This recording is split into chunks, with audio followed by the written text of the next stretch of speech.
A Guerra Fria.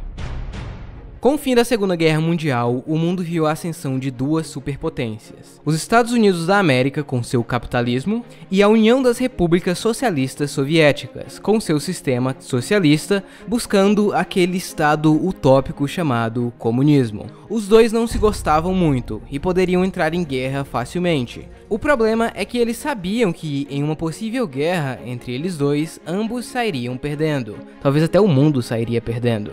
Então eles começaram uma guerra de influências, uma guerra ideológica, tentando se aliar com o maior número de países possível, espalhar o seu sistema pelo mundo, se envolvendo em conflitos menores, nas chamadas guerras por procuração. Houve também disputas para mostrar quem tinha o melhor sistema, a melhor tecnologia, os melhores equipamentos bélicos, além de muita propaganda, espionagem e um perigo muito grande deles fazerem merda e causar uma guerra nuclear. E esses, meus amigos, é o período da Guerra Fria, que tem esse nome porque não houve uma guerra de verdade, ou seja, ela nunca esquentou, pelo menos não entre as duas potências principais, pois dentro do contexto da Guerra Fria aconteceram várias guerras menores. Bom, após derrotar a Alemanha, ela perdeu alguns territórios para a Polônia e para a União Soviética, e o que hoje é o território da Alemanha foi dividido em 4 zonas, ocupadas por Reino Unido, França, Estados Unidos e União Soviética. A cidade de Berlim também foi dividida, mesmo estando cercada pela zona soviética. E todos esses países que estavam sendo ocupados pela União Soviética acabaram virando repúblicas socialistas fantoches, ou estados satélites da União Soviética. Chame do que achar melhor. Como a União Soviética tinha ficado com muita influência na Europa, o primeiro-ministro britânico Winston Churchill estava com planos de atacar a União Soviética de imediato, para expulsá-la da Europa Oriental, usando bombas nucleares, se for preciso, e aproveitar que a União Soviética estava se recuperando da guerra, já que ela foi um dos países que mais sofreram com ela. Essa operação ficou conhecida como Operação Impensável, mas eles viram que era muito perigoso fazer isso agora e deixaram de lado. Com a derrota do Japão, os aliados começaram a ocupar os lugares que os japoneses haviam ocupado, dividindo alguns países como Coreia e posteriormente o Vietnã, que ainda passou por uma guerra contra a França, que era o país que colonizava o lugar.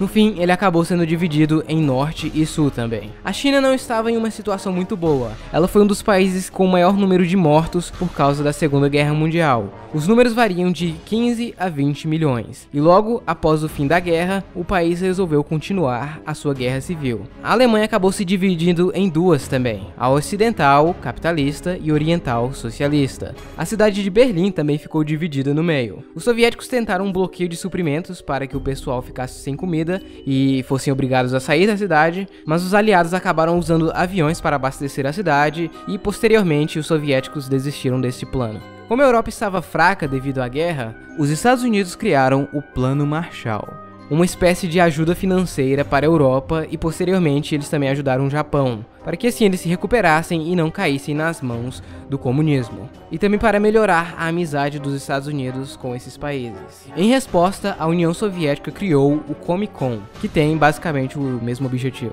Uma guerra civil entre comunistas e nacionalistas também estava acontecendo na Grécia. Daí começou uma coisa que seria muito comum nos próximos anos: os países capitalistas apoiarem um lado e os socialistas o outro. No fim, eles conseguiram parar o avanço do comunismo por lá, o que animou os países capitalistas. Em 49, os países aliados dos Estados Unidos criaram a OTAN, que além de muitas coisas, era também uma aliança militar. Até então, os Estados Unidos era o único país do mundo com armamento nuclear, e isso lhe dava muita vantagem. Mas em 49, os soviéticos conseguiram produzir a sua. Em 52, os Estados Unidos testaram a sua mais nova bomba de hidrogênio, que era 1000 vezes mais forte que a bomba atômica testada nas cidades japonesas. No ano seguinte, os soviéticos testaram a sua própria bomba de hidrogênio. Ou seja, meu amigo, os dois países não poderiam entrar em guerra de jeito nenhum. Os americanos acabaram descobrindo que um casal estava espionando e passando informações das bombas para os soviéticos. Este casal acabou sendo executado por traição. Em 49, a Guerra Civil Chinesa chega ao seu fim com a vitória dos comunistas. O antigo governo foi para a ilha de Taiwan e até hoje eles estão lá. Com isso, os chineses e soviéticos assinaram um pacto de defesa mútua. Em 50 começa a Guerra da Coreia. Eu já fiz um vídeo especialmente sobre essa guerra e ele estará na descrição do vídeo. Mas basicamente a Coreia do Norte atacou a do Sul, daí veio a ONU e contra-atacou, e depois veio a China do lado dos norte-coreanos e contra-atacou novamente. E no fim ficou quase a mesma coisa de novo. Um armistício foi assinado em 53, que foi também o ano da morte de Stalin. Sua morte mudou a cara da Guerra Fria, e os novos líderes demonizaram as atrocidades que ele cometeu. Muitos gulags começaram a serem fechados também. Em 55, o novo líder da União Soviética, em resposta à OTAN, criou o Pacto de Varsóvia, que era basicamente a mesma coisa, só que com os países comunistas. Durante a Guerra Fria, os Estados Unidos criaram várias agências de segurança e inteligência, como a famosa CIA. A União Soviética também. KGB e CIA eram responsáveis por várias missões de espionagem que aconteciam aos montes durante todo este período. Em alguns estados satélites soviéticos, manifestações anticomunistas ou nacionalistas aconteceram e foram reprimidas fortemente pelos soviéticos. Em 58 começa na China o Grande Salto para Frente, um programa para modernizar e industrializar a China, além das reformas socialistas. E não preciso dizer que muitos não aceitaram essas reformas e foram mortos. E quando eu falo muito, eu quero dizer muito mesmo, até mais do que na União Soviética, o que piorou muito a imagem do comunismo pelo mundo e deixou as pessoas com ainda mais medo disso chegar nos países delas.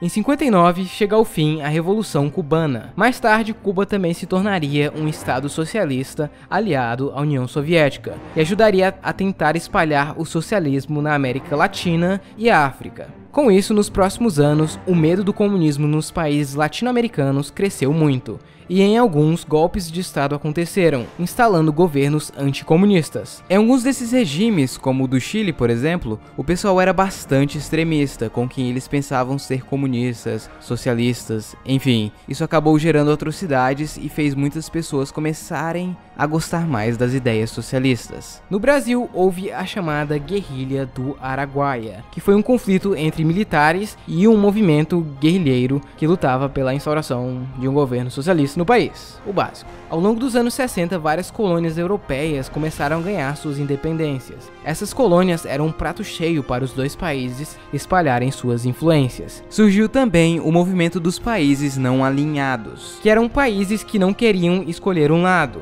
mas queriam escolher um lado de não escolher um lado. Bom, mas um país que não queria largar suas colônias de jeito nenhum era Portugal. E assim começa a Guerra do Ultramar, e aqui as coisas foram diferentes. Ao contrário de um país apoiar Portugal e o outro os movimentos de independência, aqui Portugal foi contra os movimentos de independência apoiados por ambos, Estados Unidos e União Soviética. Claro que cada um apoiou movimentos diferentes. Essa guerra seguiria até 75, quando essas colônias finalmente conseguiram suas independências. Uma coisa muito importante que aconteceu foi a chamada Corrida Espacial.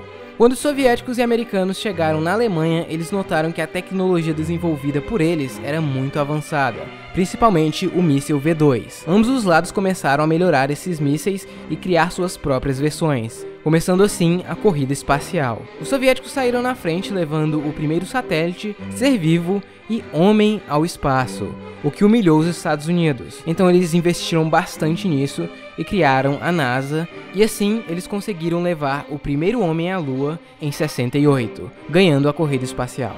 No entanto, muitos duvidam que o homem realmente foi à Lua. Depois disso, a corrida espacial deu uma desacelerada. Assim, eles continuaram fazendo conquistas importantes, mas eles não disputavam mais como antes. Enfim, voltando à nossa história, a corrida espacial ajudou muito também na corrida armamentista, já que agora eles poderiam usar esses mísseis para carregar as bombas até o outro país. A relação entre Estados Unidos e Cuba acabou, e posteriormente acontece a invasão da Baía dos Porcos, que falhou e deixou os cubanos putos com os americanos. Com isso, a relação entre Cuba e União Soviética ficou cada vez mais forte. Em Berlim, as coisas estavam estranhas. Berlim era uma cidade muito importante na guerra, já que capitalismo e comunismo viviam na mesma cidade.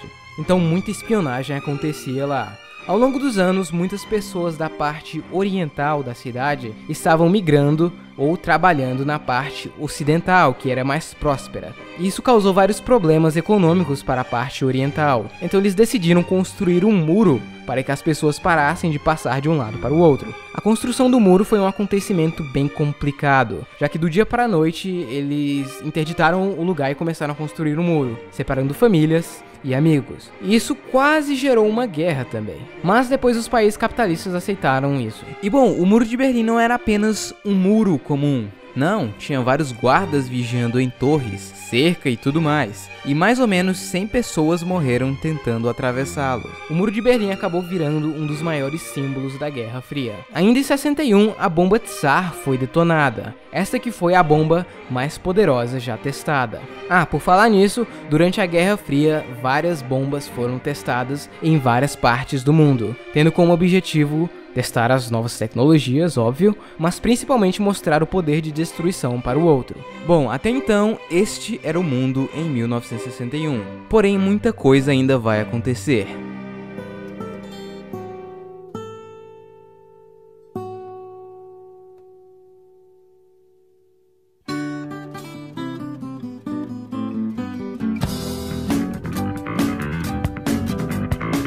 Bom pessoal, então é isso, espero que vocês tenham gostado. O vídeo acabou ficando muito grande, então eu tive que dividi-lo em dois. E não se preocupe, a parte 2 não vai demorar, não muito. Ela sai esse ano ainda. Então é isso, tchau, até o próximo vídeo.